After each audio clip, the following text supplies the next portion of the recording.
Welcome to Tales, Tunes, and Tomfoolery starring Jerry Springer, along with Gene Galvin and me. I'm Megan Hills. We're recorded live in front of a brilliant studio audience at the Folk School Coffee Parlor in Ludlow, Kentucky. My daddy came home. Here he is, ladies and gentlemen, Jerry Springer. Oh, Jerry. Yes. You always... Yay, Jerry. You're amazing. You always find me. You always say, here he is. Here he is. You Well, you have to find you. How long did it take you to... He wanders. That's right. Hey, by the way, yes. We've got Casey Campbell coming on later as our musical guest, and we're always excited to have Casey because he's very, very good, and he's our music coordinator. We're going to talk even a little bit about our Cuba trip because Casey's going to be part of that. We'll get to that in a bit. And then some comments from Jerry about Donald Trump. There's just constant controversies that just keep coming, and we'll get to that in a minute.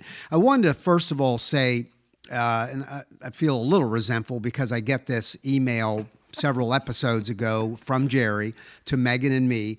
You know, I'm dissatisfied with the way you're dressing for the podcast, way too casual. Gene occasionally coming in boots and, blue jeans and all this, and people should dress the way they want to be perceived. And so I came in. It was a little bit like a Halloween party where they say it's costume and you show up and you're the only one wearing a costume. Yeah. So I came in here, wasn't I, Megan? I was dressed well. I was dressed well. Yeah. And then I realized that it was a joke, and the joke was on Gene again. Well, that's So and you wore a suit, which obviously was not yours. It was a suit for a more muscular person. It didn't It quite was a little fit. baggy. A person that has a manly neck. It was, that's right. It was This I is have a 14 and a half neck, and he didn't No, say you that. don't. This is a true story. This is. You don't have to tell that. Why do you have to tell that story? Well, it's now I like wanna hear 10 it. years ago. Every year on my birthday, Gene and I, with our wives, we go to New York, and we spend a weekend in New York and visiting the old neighborhood. And It's a blast, by the way. yeah, we have a great time. But anyway, so we go, and then we see some Broadway shows. But during the day, we went shopping. And we go, one of these real nice stores on Fifth Avenue, and Gene says, I'm going to buy a shirt. So like a dress shirt, wear a top. Yeah. So you go in and you try one on, and the woman there says, what size neck are you? Oh, this is. And Gene, you said what? 13 and a half. She said that's the boys' I was department. going to say, boys' department is to the left. A boy's large is what I wear, mate. I'm I serious. believe it. This is God's truth. She started laughing. She did. Remember? Yeah. She said 13 and a half. No. I mean, man up. Yeah, that's a 15 actually, but anyway, no, I thought, Megan, that in fact, if you dress up, your core would be different. Yeah, no. It'd be less shallow, Turns but out. no, basically it doesn't. Absolutely not. You can put a cover on the book, Yeah, but the you can book dress is up the book. everything. It's still the same Yeah. book, and it didn't improve anything. No, I'm telling you. Hey, I'm getting. So we abandoned that. Yeah, no. Now you're dressed like you normally do. I'm dressed normally. Getting the hand sign from David Pruce, our technical producer of Ambient Studios, and apparently we have a call. Is that correct? That is correct. Oh. And we like to do this. We like to because we want this to be like lively and unpredictable. yeah. And if somebody's calling in, bring them on the air. So who do we have? Well, just introduce yourself, caller, if you would, please. Hey, this is Matt. Matt. Hey, Matt. Matt, how Hi, you doing? Matt. Where are you calling from, Matt? I'm calling from Tuscaloosa. Wow, Tuscaloosa, Alabama. Alabama, yeah. Yeah. Yeah. Go Alabama Roll in Final Tide. Four, huh? Yeah, roll tide. Right. Yeah. Well, what brings you our way, Matt? Well, this is the Jerry Springer Show, right? I'm a huge fan. Jerry. Whoa, wait. Oops. No, he's got the wrong. Can you put him on hold for a second? Yeah. Yeah, I'll go ahead and put him on hold. All right. I'll be we right back with you. Jeez. And by the way, we're lucky here. We have, and again, this is David Pruce who knows how to do this, but we put people on what's called mute hold or a silent hold so he can't hear what we're So he saying. can't- No, I don't know whether he hears music or not, but he's obviously he's some calling- idiot from your TV show. No, they're not idiots idiots. from There's your good people. Oh, they're who good and I know. people. By the way, I want to tell you Yeah. something while He- we've he got thinks this he's Matt. calling the show, He thinks yeah. he's calling the Jerry Springer no. TV show. And by the way, on the Jerry Springer podcast website, this is true. I regularly get emails from people who think it's the Jerry Springer TV yeah. show. Oh.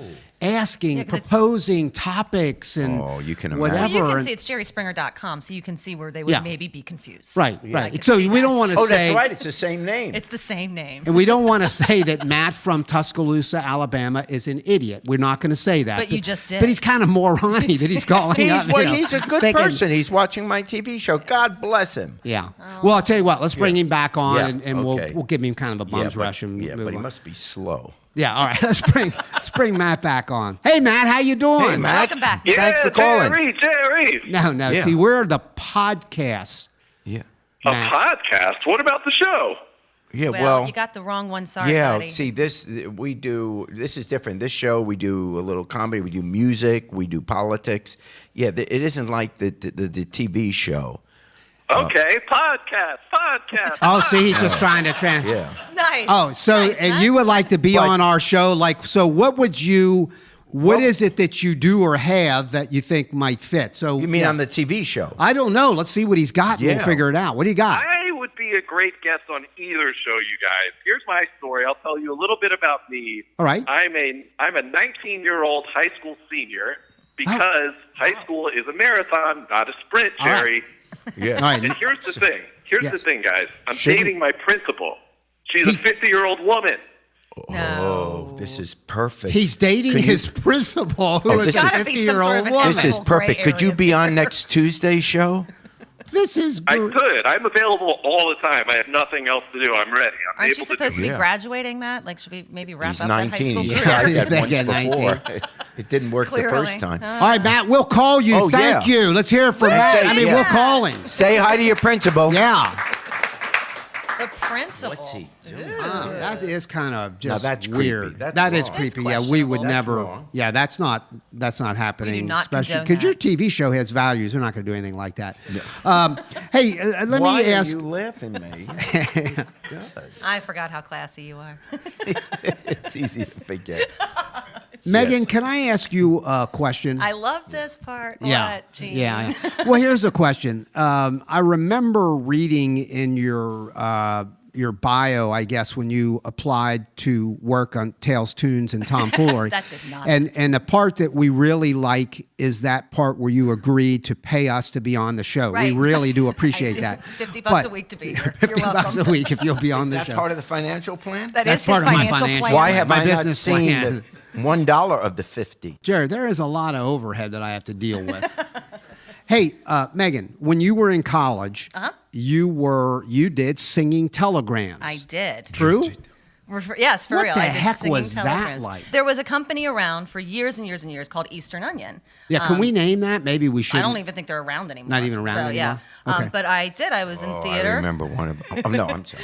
I was in theater at Northern Kentucky University, and I needed to, make some money and get through school. And so this opportunity came up to do singing telegrams. So I did Nurse Feelgood and Fifi the French Maid and a pig in a bikini. Oh, go back and a gorilla. Go back to Nurse Feelgood. Britney Spears. I did all sorts of impersonations. Britney Spears, too? I did. I impersonated Britney. So yeah, it was quite interesting. The whole situation was And when you interesting. would walk in, you would congratulate somebody, whether it was their birthday Right. or anniversary or And whatever. people it may be. call in for these, like they would call and register for these things, and they were odd. I had one that was a divorce announcement to tell the gentleman that he was being served with papers for divorce. kidding. This is true story, and I had to find a song, like some Broadway song, and put words yeah. into it, like, oh yeah, good So luck long next it's time, been buddy. good to know you. Pretty much, yeah. Yeah. I had one, and this happened a lot. I would go into office buildings, and people thought I was a stripper, and I would get escorted out of office buildings frequently, and I had to You say, wouldn't no, have no, been- no, I'm not a stripper. I'm a singing You telegram. wouldn't have been escorted out of our building. Aw, thank I'll And tell you would, that. and you would come in with like balloons. Balloons. that Oh are- yeah, I had like the yeah. balloons. I had a boom box, like the whole. I mean, I'm sure when you look at it, I probably read that way.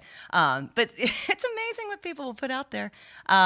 The best one I ever had, though, like honestly, was I got to go to UC Medical, and somebody was finding out they were cancer free. So I got to go and like got to actually sing very to them. cool. It was That really, is- that really is neat. That's cool. actually Yeah. that's actually very It was good. it was Yeah. very difficult to get through because it was a gentleman who had been battling cancer for quite some time, and he had young family, and so it was a very, very happy occasion, but very, very emotional. It was Wow. really Gosh. cool. And you actually did tell somebody you're getting a divorce You're by getting a singing. divorce, absolutely. How emotional was that? It Yeah. was. You know what? It was in the parking lot of AK Steel up in Ohio. No kidding. I swear to In the God. parking lot. It was in the parking That lot of is AK classy. Steel. I had to tell this guy, like, you know. Someone sent me and this isn't a joke. This actually happened. It sent me a singing telegram, and it probably was the same thing. But it was the year I was running for governor back in '82. Yeah. And I am having lunch up in Mount Adams with the guy that we were going to ask. That I was asking for a lot of money Yeah. for the campaign. And, And he in was a real comes- serious guy who had real questions about whether I should be running for governor. A and- smart guy, it sounds like. Yeah. And serious questions. And in the middle of me making this pitch over lunch, in comes this Megan, a Megan type, Me, you know, yeah. a Megan. That's where That's I know I you. knew you. No, it was a cool job, though. Yeah, it was. Yeah, it sounds a little like it- awkward at times. I don't want to put you on the spot, but actually I prefer to. Why would we- Could you give us an example? Or hey, let's say, okay, I'm going to try to pronounce it properly. I'm going to try to get it right. It's Hanukkah. Yeah. It's the Hanukkah Hanukkah season. season. And Jerry, Hanukkah. being Jewish, could you sing I mean, I know Happy dreidel. That's all I know. Hanukkah? I can say. Dreidel, dreidel, I can sing dreidel, dreidel. I made it out of clay. Dreidel, Dreidel, dreidel, dreidel, dreidel, and dreidel I will play. Ah, dreidel. That's all I got for Hanukkah. Sorry. That's it. That's all I know. Hey, But yeah, so that's all real. That's actually pretty cool. So I was talking in a recent podcast episode about my grandson 3 who was suspended from school. I'm not going to tell the whole story. Thank Looked you. up 2 jokes. No. So he called Burns. he called he called his teacher a fat cow. Anyway, Yeah. that's the long story short. And it made me think of this. My brother Jim. This is 100% true. I have a brother, Jim. You've Yes, met Jim. I've met Jim. And Jim is, I'll do the math here, 74. Jim has his doctorate from Harvard. All of this is true. You know this to be that's the true. case. Yep. In some medical physics field. Yep. The bright one in the family. He is the smart one of the family and the rich one in the family, and he has spent his life diagnosing and treating cancer, and he has been at the cutting edge of his profession doing research and writing a lot of papers, etc. When Jim was in high school, in his junior year, he was expelled from a Catholic high school, and he was expelled. This is 100% true. Okay. And Jim was expelled for doing this. He had a friend, I don't think he's a friend anymore. He had a friend who said, hey, Jim, you're not in my religion class, but for 30 straight days, I've been doing this scam on the teacher who happens to be a priest. And he says, here's the scam. When you go into a classroom in a typical traditional school, in the corner, there's a wastebasket. And it's usually an old school back in the day under the pencil sharpener. Right. And the pencil sharpeners were grinders, and then kids got to be the ones that would go up and empty it into the trash can. So the trash can had usually wadded up pieces of paper and all of the filings from pencil sharpener. So he says, every day I go in, the class is right after lunch. I beat the teacher into the room. All the kids always beat the teacher into the room. The desk was in one of those old school wooden teacher desks. The year, by the way, this is important, would be like 1957, a long time ago. And I go in, this guy tells my brother, this friend of my brother's, and I pick up the wastebasket that's always brimmed up with stuff by then. I go over to the desk, and on that desk is always a blotter. Do you remember the blotters that would be on desks? Again, some of the people may remember this from back in school. It would cover the whole surface of the desk. He said, I take the blotter, I put it on top of the trash can with all the debris in it. I turn this contraption upside down, I put it on the teacher's desk, then I slide the blotter out and lean it up against the wall. So when the priest came in every day, that sort of devil's tower contraption is on the desk, and his only option is to leave it there for the period to teach or lift it off and all the debris is automatically on the desk. I've done it 30 days in a row. So I have to go to the dentist today. Can you fill in for me and do that? My brother, who has, did a lot of stuff in school before then, said, yeah, I'll do it. So he goes in and he does it, and he gets caught. And on that day, they didn't suspend him for 10 days, they expelled my brother. So that happened in 1957. So last week, I talked to my uncle. My uncle, with the same last name as us, Galvin, is, I'm guessing, 88, maybe 89. Sure. He says, I was in church the other day, and I'm in the back of the church, and I see a guy. This is 100% true. I see this guy, and he's a priest, and he's like old as I am, and I struck up a conversation with him because we were in this church that has some history to it. And he introduces himself, and the priest says, what's your name? And he gave his name, last name Galvin. And the priest said to him, are you related to the Devil Galvin brothers? And my uncle said, I don't think so. I got some nephews that are brothers. And that priest told that story of what my brother did to him. And the point is, teachers are like elephants. They don't forget anything. Can you imagine being like 89 years old and still going around and sort of bad-mouthing kids from obsessed on 1957? that? Yeah. Well, So That was okay. So it makes me think of my grandson 3 who did that thing. That teacher will Always never forget that. Yeah. Because what he did was, teacher had him in a lesson for science and said, what do chickens give us? And one kid said eggs. Next kid said, what do pigs give us? Bacon. What do fat cows give us? And my grandson 3 said, homework. You give us homework all the time. So that's what got him suspended for 10 Nobody react days. to that. We cannot encourage this anymore. It has to stop. Let me ask you a It question. has to Tell the stop. same joke to the same audience. You know, I forgot. I was thinking that they all left and a new group came in. See, because Try it the third time. and see when if I it came works. in here, some of you saw what happened. There's this No, guy don't you outside. dare. No, he put his hands in my pocket. I said, "What are you doing?" He says, "I need some change." He said, "Why didn't you ask me?" I said, Look, the fact that you messed up the joke got better laughs than if you had finished the joke. So thank you. I don't talk to strangers. Unbelievable. Hey, let's start the show. Hey, here's something. Here's something that isn't funny at all. No. Donald Trump. Nope. No, that's true. Assault rifles Yeah. and similar things. Yeah. What are you thinking? Well, each week we could do a podcast on Donald Trump. Hey, hold on. Tails, it's all T's. Nope. Tails, tunes, tomfoolery, and Trump. Absolutely not. No, not happening. No. Tails, tunes, and Trump, because the tomfoolery obviously went out the window. Yeah, that's right. Yeah, we're not doing that anymore.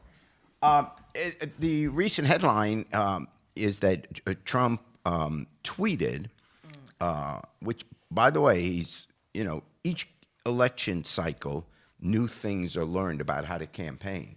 And he really has set the bar in terms of how to use the Twitter account for campaigning, because he's not spending any money on commercials. He's getting all his stories out. He just tweets something, and then everyone has to respond to He it. is amazing at that, isn't he? Yeah, And by the he way, really let me is. just slide this in and stay right on this. He hired somebody who is young, 30-something, and this kid, that's a guy, because I've read about this, is really, really good at tweeting. And Yes. it's one thing to get the right number of characters, but it's capturing, right, Megan, what will work and what emotional language to use and all the shortcuts, right? Yep, absolutely. And Get a reaction. They got Trump it. with Yep. this guy is got that cold. He nailed it. Yep. And the tweet I'm talking about this time is when he says that a poll came out and 68% of his supporters would follow him if he decided to run as an independent. Now, the fact that he put that in a tweet is so that people would see that, which is a subtle way to let the leadership of the Republican Party know that, hey, you guys better stop jumping on me. I want to be treated well, or I may run as an independent. And of course, his ego is big enough that he would do that. And so right now, the Republican Party has this horrible dilemma from its own purpose for survival. Is Trump is obviously ruining the brand name of the Republican Party. You know, for example, with Hispanics, Muslims, African Americans, women. I mean, pick a group. You know, Trump is insulting them, and this group and these people will say, well, we're not going with a party that doesn't condemn that. And the truth is, the other candidates, to certain degrees, are following whatever Trump says. They don't go as far as he does, but they go close enough that, you know, the Trump supporters they're hoping ultimately will go to, you know, themselves. So what is going on now is there's this subtle threat that to the Republican Party, don't jump on me too much or I'll run as an independent. What makes every week Trump says something which is more outrageous, and the party is being damaged. And now the people running for Congress, the Republican congressmen, are worried, and women are worried, because that will affect the top of the ticket. Well, here's the good news. Donald Trump will not be president of the United States. Okay? He will not be president of the United States. It's not me giving, wishful thinking kind of thing. The math isn't there. A significant thing to look at all the polling that has taken place in the last 6 months. Trump is in first place. As other candidates start to fall by the wayside, he's nobody's second choice. In other words, if you were for Ben Carson, now you're suddenly going over to Cruz. If you were for Bush, maybe now you're suddenly going for Rubio. In other words, they go other places, but Trump is too extreme, so he's never going to be a second choice. You either love what he says, and then you're obviously for him, or you can't stand what he says, and you're with somebody else. So it isn't going to happen. It's a great story now, and we're all there, following it, but he can't be president of the United States. Not with those views. Never mind whether he's capable or not. It won't even get that far. It's too small of a base that he's drawing from. So then you ask the psychological question, what is he messing around then with, hinting he may go independent? He has even less chance then. Maybe he can think in the back of his mind, if I really want to be president and I start being nice to the Republican Party, maybe, some of them will come on over because they want a cabinet position or they don't want Hillary or whatever. So why is he playing around with that independent? And I've been trying to think of that. This is obviously a guess, but I think at some level, he really doesn't want to be president of the United States. Oh, he's loving this. I mean, if you look at his ego and everything, this is the greatest year of his life. I mean, all of a sudden, he's being thought of as a possible president and all this. I mean, this is Trump hotels, give me a break. Look, this is everything. So he's loving it. But deep down, when he's alone in the room, he knows he doesn't know how to be a president. He doesn't know anything about this. Plus, if you're the president, you really got to work. I mean, that is a real job. Mm-hmm. When you're at his position with his hotels, you hire great people around you. You hire the lawyers and the real estate, all the people that are experts, and then you make the decisions because you got the money, and you make some decisions, and sometimes he makes good decisions. Let's face it, how could he be running his business, the CEO, and be running for president at the same time? It's why I decided not to run for president, because I can't because of my show. Doing both, it's just too difficult. My hours, I could campaign Thursday nights. Thursday nights I got free, but otherwise I can't campaign. No. So I think he really doesn't want to. But now think of a man with such an ego, how he can't conceive of what he's going to do when he starts losing some primaries. Because that affects the brand. The Trump brand. There's got to be life for Trump after this election cycle. And the only thing he can't tolerate is being viewed as a loser. He's the guy that came in third or fourth, and and then you're a nice person, your family likes you, but you're not the gold standard, Trump hotels, etc. So at some psychological level, that's something he doesn't want to even contemplate. However, if he gets the Republican Party to kind of kick him out and have him run as an independent, then he's not a loser. The party kicked me out. Well, of course an independent can't run. It's too late to file in some of these states. So he'll still be the champion for his people, still the winner. It's the party that's all screwed up. And, of course, the party, if he ran as an independent, Hillary Clinton's the next president of the United States, barring something we don't know about, and assuming she gets the nomination, which right now is more likely than not. It's not that Bernie Sanders can't get it, but right now it's more likely that Hillary will be the candidate. And then if you have a Republican running against a Republican, which I think she would win anyway, but even if you think that's a real toss-up, you have an independent with the right wing leaving the Republican Party, they have no chance of winning. In fact, if he runs as an independent, not only will the Republicans not win the presidency, they will clearly lose the Senate, and they could, which was unbelievable 6 months ago, they could actually lose Congress. If Republicans stay home, or they go and vote independent, they're going to lose down the ticket. They're going to lose some votes. And there are probably close enough districts that all of a sudden a district which was going to go Republican, suddenly with the Republicans not voting, all of a sudden the Democrat wins. So you could actually get a Democratic Senate, a Democratic Congress, as well as a Democratic president, which, by the way, is why the Republican Party right now is panicked. And you started to see some of it this week as we're recording this podcast. This week, some members of Congress are starting to speak out against him because they're starting to see their own district and say, oh my gosh, if Trump is at the head of the ticket, I could lose my congressional seat. And believe me, that will get the Republicans to wake up. So that's probably what's going to happen. And I do think, if Trump is saying, if you're a Muslim, you can't come to America, then I say the people here in Ludlow, Kentucky need to stand up and say, Trump, you may not come to Ludlow, Kentucky. Absolutely. Yeah.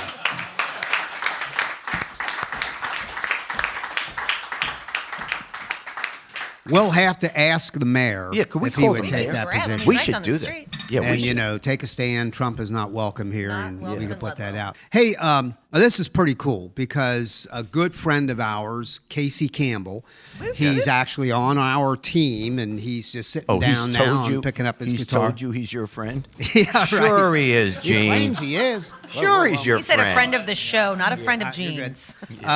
And so Casey Campbell is our music coordinator, and he's one of the best performers in addition to that, lining up these Yeah. great people, but he's one of the best. Yes, he yes, is. you Could be are. the best. He could be the best. Yes. He could we be. don't know for sure. That's a bold statement.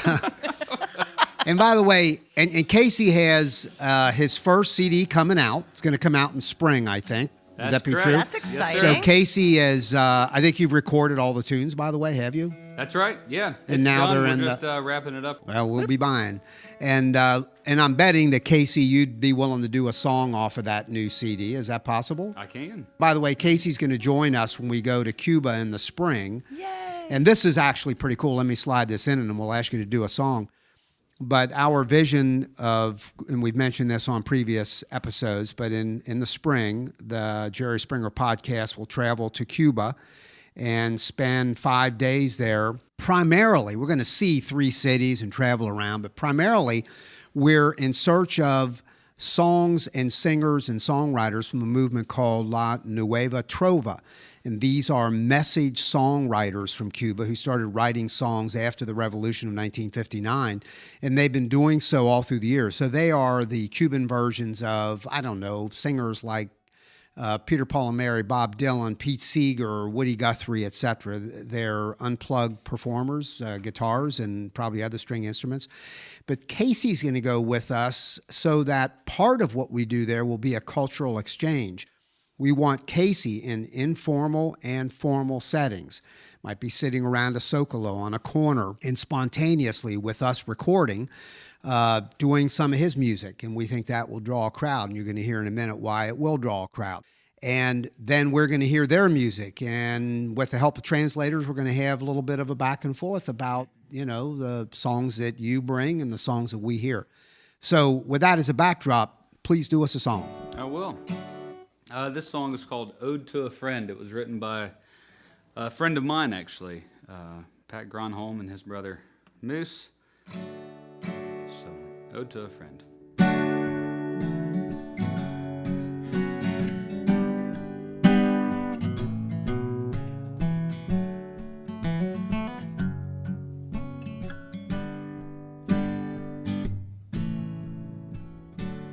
Heard you playing, hang your head Tom Dooley at that bar down that street from where I used to live.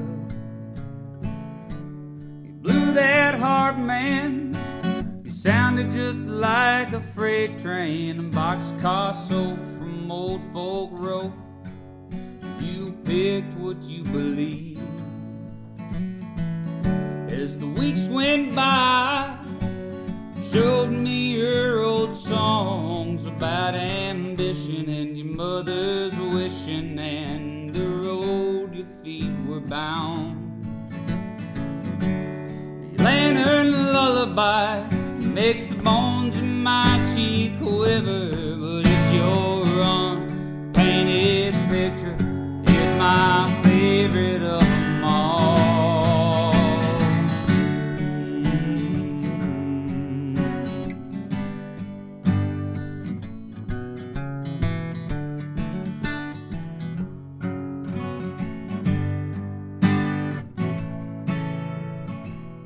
Those mountains out at the base of West Virginia, I was down Route 50, I was feeling filthy 'cause I hadn't showered for days.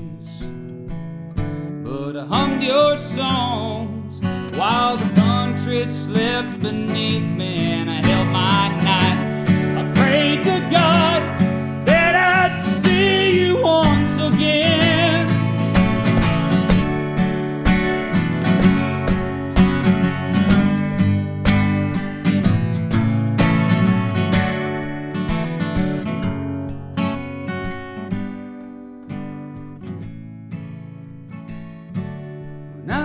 Back home, I packed my bags again. I headed 65 to Chicago skies for a paycheck to cash.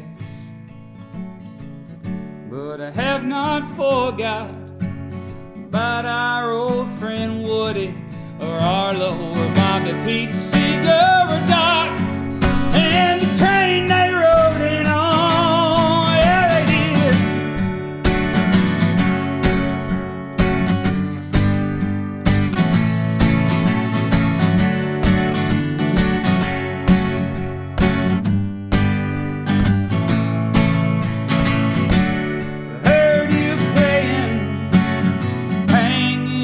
Tom Dooley at that bar down that street from where I used to live.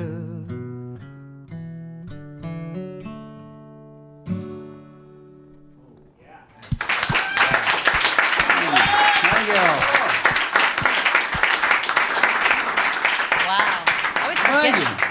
That's great. Forget how big your voice is in this room. I don't even know if it translates on the podcast. It just like fills a room. It's really He's cool. a strong singer, really strong singer. And Megan, I think of you because I know you have training in theater. I do. And So I does know Casey. from our conversations, Casey, you have training in musical theater I and do. other kinds of theater. This is true. And I wonder what the relationship is between that strong voice preparation and how you perform roots music. I love how you what you do, and I always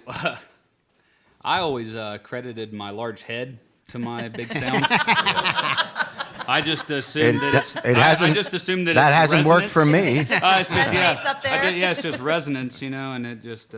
that's really good. No, it hasn't No, worked for you.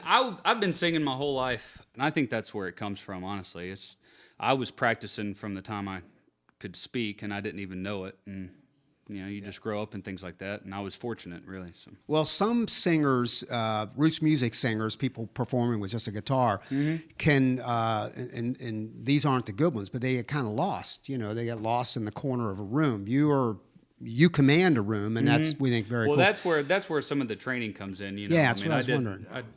being on stage and all, you learn how to read a crowd and what to do to pep them up, and when you know that you've got them, then that's when you can start. How do you get them to laugh? You have to be funny. Weird. I think basically, I try to be. I've been working this room. Yeah. Just try to be awkward, and if you're awkward enough, and eventually someone will laugh. And, I don't know how many times. Then laugh at yourself, and then you're okay. So. I don't know how many times I've told Jerry in 100 settings, Jerry. And if I go to my grave, I want him to remember this. Do not try to eat something that's bigger than your head. I've always said that to him. What? But anyway. What? I don't even. What? I don't. What? Those are very wise words. Yeah. Don't encourage it. By the way, that song is very cool too, because that we relate to that song, because you go into a bar and you're hearing those old folk songs like that, etc. But it was a song about a friend, not you. No, I understand that. Right. I Hey, see do what another you did one there. for us, would you will. please? I'm going to get Mr.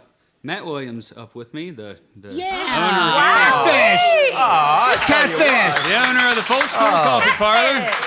Old Catfish Washboardio. He is the owner of the Folk School right. Coffee Parlor. He's picking up I've washboard. never seen that play. Oh. Catfish is doing this old "I am not worthy" See, thing. this is the theater of the mind part of it. Yeah, You're not this is supposed to theater see of this mind. part. This is Yeah. like Right. the wizard behind We got it. 45 techs here working to adjust all this gear. It's unbelievable.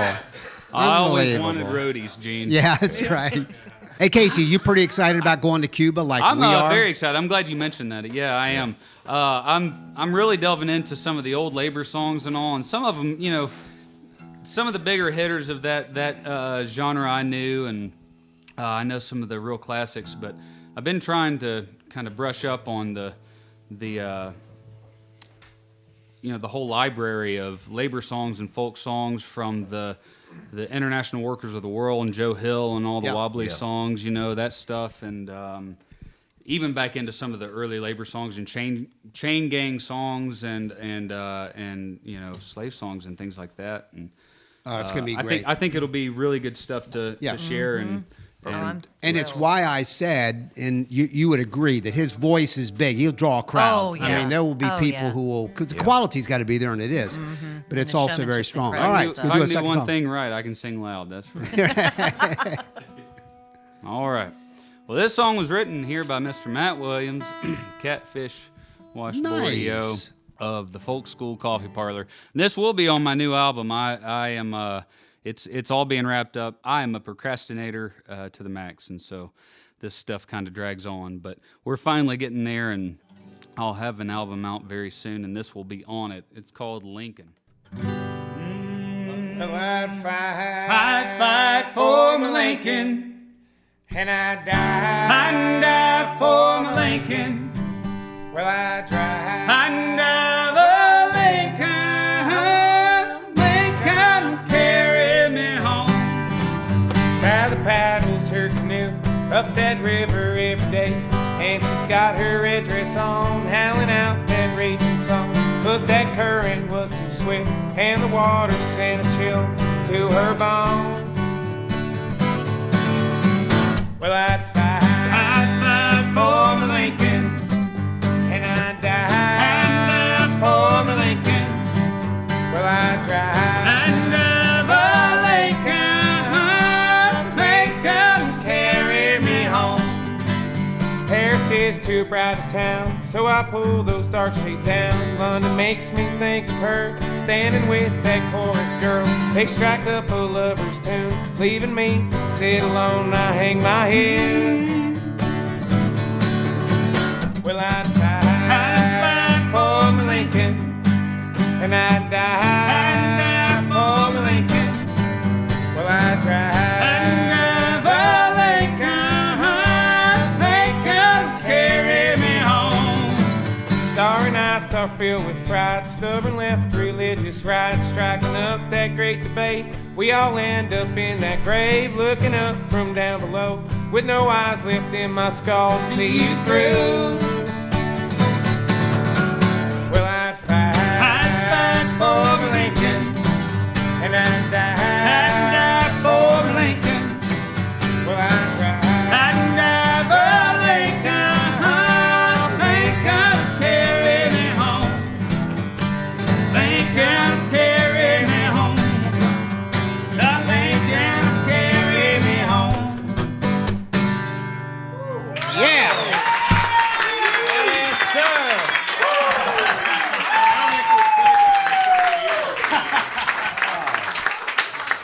Casey Campbell, and Matt Catfish Williams, who always says when I'm in here, do you sing? I don't sing. I don't do any of that stuff. Those other guys just, you lie. That was excellent. Unrehearsed, I might say. That was wonderful. I may write Lincoln's name in. Yeah.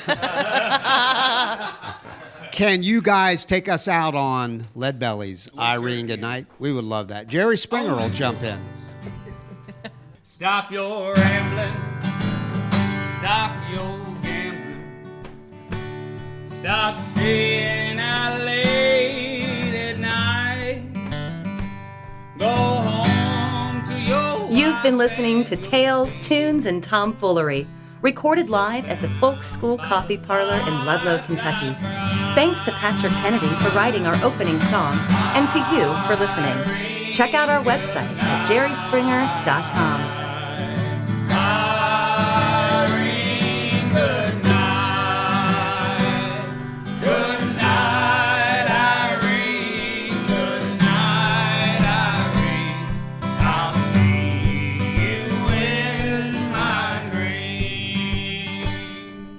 Sometimes I live in the country. Yeah.